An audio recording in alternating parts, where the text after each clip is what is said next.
aiming to eliminate billboards along the city's main streets and in pedestrian-friendly districts. Orlando is set to allow them to be swapped out for digital signs. The city council is slated to approve what it's calling the Digital Billboard Exchange Program on Monday, through which companies could erect changing digital billboards in exchange for tearing down single-subject signs along major arteries. The idea is that we're reducing sign clutter overall in the city by concentrating where it makes sense, said Chief Planner Jason Burton.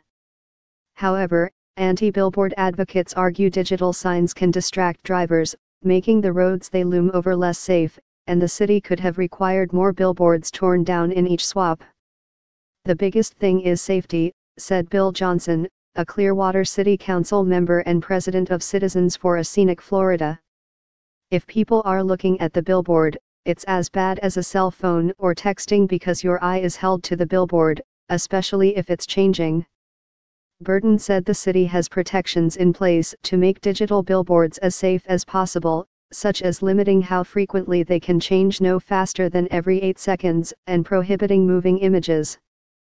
Jason King, spokesman for Clear Channel Outdoor, one of Orlando's major billboard companies, called the program a natural evolution of an earlier effort that city officials say resulted in 22 static billboards coming down.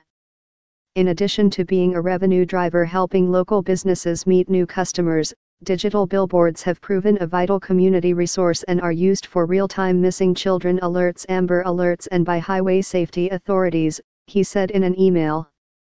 City code generally prohibits digital billboards, but this would provide an exception. In addition to reducing the number of billboards overall, it aims to shift them toward major roadways and away from neighborhoods. The program identifies 8 corridors where digital billboards could be erected, including Colonial Drive, Orange Blossom Trail, John Young Parkway, International Drive, and Cimarron Boulevard. To build a digital billboard in one of those areas, companies would be required to remove 4 times as much advertising space worth of static billboards, with at least half of it in the same corridor. The city also has specifically targeted 16 static billboards in its Main Street districts for removal, which Burton jokingly called a hit list. If one of those billboards is being torn down to be replaced with a digital sign on a major artery, the swap-out ratio falls to 3-to-1. He said the goal is twofold: to reduce visual clutter in the city's shopping and dining districts, like Ivanhoe Village and College Park, and encourage development on underused lots where billboards currently stand.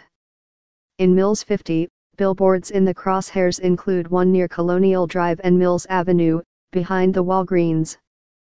Another is just north of Weber Street, between Wally's Liquors and Rise Above Tattoo. If approved, the program would also allow animated, projected images on walls and sidewalks downtown.